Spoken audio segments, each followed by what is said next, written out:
Last time? Mole to start with mole concept. Mole concept. Okay, देखो उससे पहले मोल concept से पहले मैं आपको क्या पढ़ा रही थी? अच्छा, मोल्स निकालना सिखा रही थी ना, मॉलिक्यूलर मास सिखा रही थी मैं आपको, मॉलिक्यूलर मास सिखा रही थी ना कि मॉलिक्यूलर मास किसी भी कंपाउंड का कैसे निकाला जाता है। तो और मैंने ये होमवर्क भी दिया था कि ये जो सिंबल्स है इनसे आपको मिला के मॉलिक्यूलर फॉर्मूला बनाना है, ये भी बताया था ना मैंने। और हर एक फॉर्मूले का आपको मॉलिक्यूलर मास निकालना है, ये भी मैंने आपको होमवर्क में दिया था कि नहीं?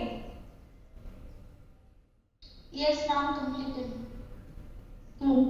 मैम। कंप्लीट हो गया सबका? Yes ma'am.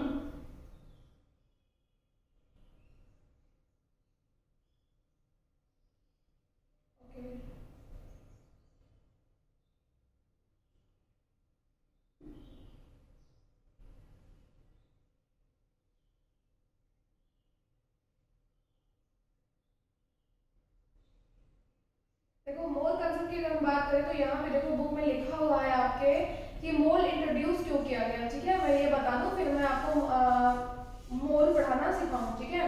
मोल इंट्रोड्यूस क्यों किया गया, तो देखो जैसे यहाँ पे हमने एक एग्जांपल लिया है H2 + O2 gives H2O, ठीक है? एक हमने एग्जांपल लिया है, आपको स्क्रीन दिख रही होगी ना? Are you able to see the screen class?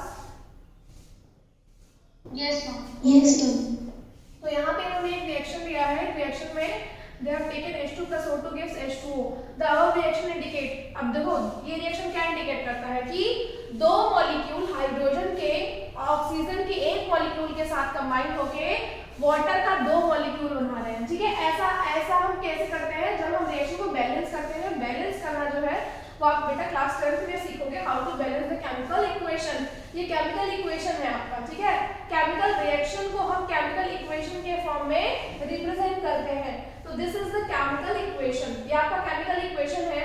अब इस इक्वेशन में आप देखिए कि बेसिकली एक इक्वेशन होता क्या है। अगर हम बेसिक इक्वेशन की बात करें आपके, तो नॉर्मल अगर मैं इक्वेशन की बात करती हूँ तो बेसिक इक्वेशन जो होता है H2 + O2 gives H2O, ये एक बेसिक इक्वेशन है, ठीक है? लेकिन ये इक्वेशन करेक्ट नहीं है according to the law of constant proportion. Law of constant proportion के अकॉर्डिंग ये सही नहीं है। क्यों? क्योंकि मैंने आपको उस लॉ में बताया था कि जब तक 1:8 मॉलिक्यूल कंबाइन नहीं होंगे तब तक ये वाटर का फॉर्मेशन नहीं होगा, ठीक है? अब ये हमको किस तरह से पता चलेगा? जब हम इसको बैलेंस करेंगे तो 2, ठीक है, 2H2 मतलब नंबर ऑफ, अब देखो कोई भी रिएक्शन है तो ये जो पार्ट है आपका, इस पार्ट को रिएक्टेंट कहते हैं। एरो के पहले वाले पार्ट को this is called the reactant, arrow के बाद वाले पार्ट को कहते हैं प्रोडक्ट, ठीक है? एरो के पहले वाले पार्ट को रिएक्टेंट, बाद वाले को प्रोडक्ट कहते हैं। हमेशा number of atoms at the reactant side should always equal to the number of atoms at the product side, ठीक है? Number of atoms at reactant side should always be equal to the number of atoms at the product side. Example में देखिए, जैसे बेटा इस particular हम इसमें देखते हैं तो देखो H हाइड्रोजन, हाइड्रोजन की बात करें तो 4 हाइड्रोजन। अगर हमने एक स्टैंडर्ड इक्वेशन पहले वाला लिख रखा हो तो, ठीक है, बाद वाला नहीं लिखते हैं हम। अगर ये इक्वेशन पहले वाला लिख के रखते हैं और पहले वाले के according H2 + O2 gives H2O है, तो हाइड्रोजन 2 हो गया आपका इधर पे, ठीक है? हाइड्रोजन 2 है आपका इधर पे,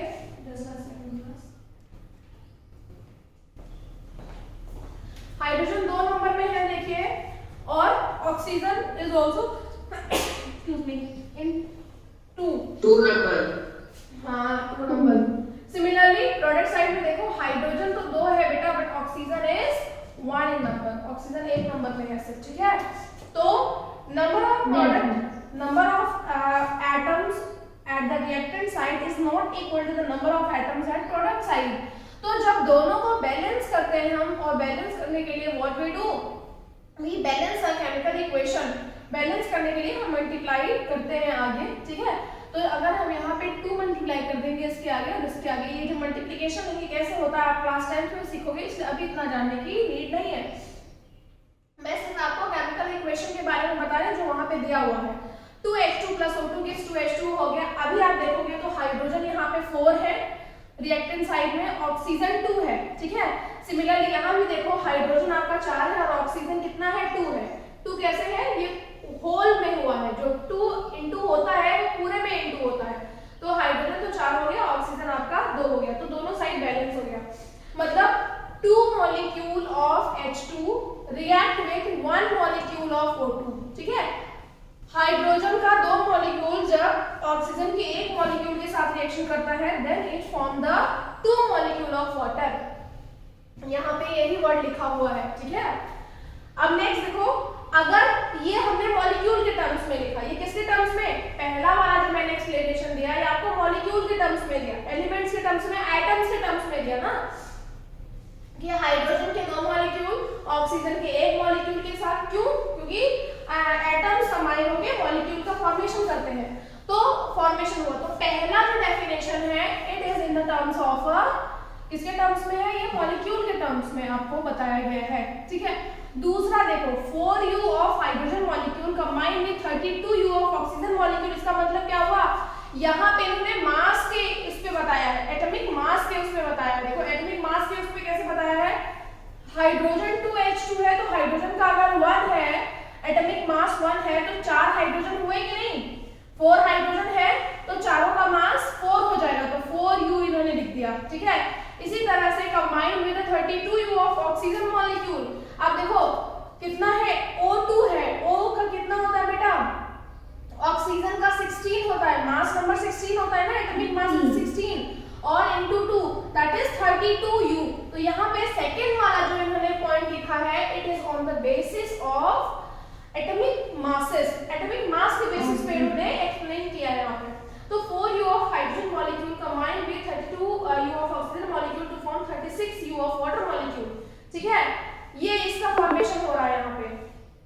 लेकिन अब देखो दोनों टर्म्स डिफरेंट है। अब बच्चों के लिए क्या होगा, it is very difficult to study both of the terms, या फिर बहुत बच्चे नहीं याद कर सकते हैं दोनों टर्म्स को, कि कभी कंफ्यूजन हो जाएगा उनको, कभी वो एटम्स के टर्म्स में लिख रहे हैं, कभी मॉलिक्यूल के टर्म्स में लिख रहे हैं इक्वेशन को, और कभी मास के टर्म्स में लिख रहे हैं। इसीलिए इस पर्टिकुलर मैथ्स को हटाने के लिए उन्होंने क्या किया, they have introduce the mole. उन्होंने किसको इंट्रोड्यूस किया बेटा, मोल को इंट्रोड्यूस किया। और जो मोल है उससे क्या हम कर सकते हैं, करेक्टली किसी भी, अब यहाँ पे आप देख सकते हो कि मोल के अकॉर्डिंग क्या होता है कि 2 mole of hydrogen molecule react with 1 mole of oxygen molecule, ठीक है। इस तरह से मोल का इंट्रोडक्शन हुआ। और मोल का जो SI यूनिट है वो क्या होता है, the symbol of mole, symbol mole is, जो सिंबल होता है मोल का वो M होता है, ठीक है, कैपिटल M नहीं होता है। आप सीधे सीधे मोल लिखोगे, मोल, ठीक है, मोल का आप मोल नहीं लिखोगे, M बेटा मोलैरिटी होती है, वो मैं आगे बताऊंगी क्या होता है। कैपिटल M नहीं होता है आपका, सिंपल सा मोल होता है, मतलब इतने मोल, ठीक है। और the symbol of mole is the SI unit of the amount of the substance. और अब देखो 1 मोल का यूनिट मैं आपको बता रही हूँ सबसे पहले, 1 मोल इक्वल टू कितना होता है, ठीक है। यहाँ पे देखिए 1 मोल इक्वल टू होता है 6.022 इंटू 10 टू द पावर 23, ठीक है। 1 मोल की वैल्यू कितनी होती है, अब ये क्या है, इट इज एवोगैड्रो कांस्टेंट। ये एवोगैड्रो कांस्टेंट है जो आपको याद रखना है। जैसे आप फिजिक्स में ग्रेविटेशनल कांस्टेंट याद रखते हैं ना, अभी आपको बहुत सारे कांस्टेंट याद रखने होंगे। जैसे फिजिक्स में अभी आपको ग्रेविटेशनल कांस्टेंट मिलेगा लर्न करने के लिए, उसी तरह से यहाँ पे आप याद करेंगे एवोगैड्रो नंबर। लर्न किया फिजिक्स में ग्रेविटेशनल कांस्टेंट। हाँ, यहाँ पे एवोगैड्रो नंबर है। एवोगैड्रो नंबर जो होता है वो क्या होता है, 6.022 into 10 to the power 23 molecule, ठीक है।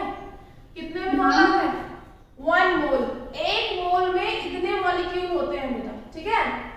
1 मोल में इतने मॉलिक्यूल होते हैं आपके। मैम वन डाउट, क्या, वन डाउट मैम। हाँ बोलो। मैम एवोगैड्रो का मतलब क्या होता है?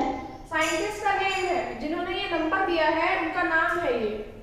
जैसे न्यूटन ने लॉ दिया था तो न्यूटन का नेम था ना बेटा कुछ, Newton's law of motion is given by Newton.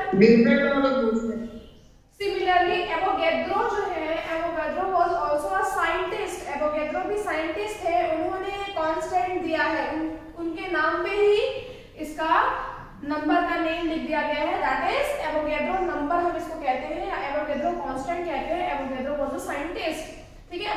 इसमें क्या होता है, 1 mole is equal to 6.022 into 10 to the power 23 molecules होते हैं। एक मोल में इतने मॉलिक्यूल एग्जिस्ट करते हैं, ठीक है।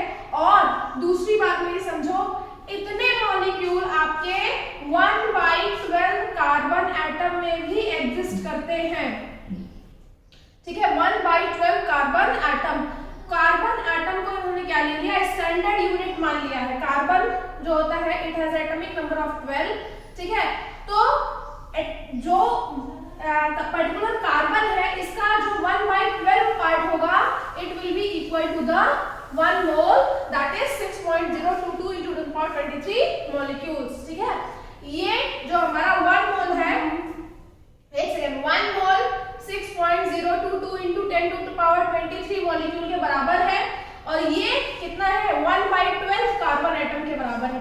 कार्बन एटम को स्टैंडर्ड ले लिया, उसके मास को स्टैंडर्ड मास ले लिया इन्होंने, और 1/12 कार्बन एटम क्यों लिया है, अब मैं ये भी बताती हूँ। देखो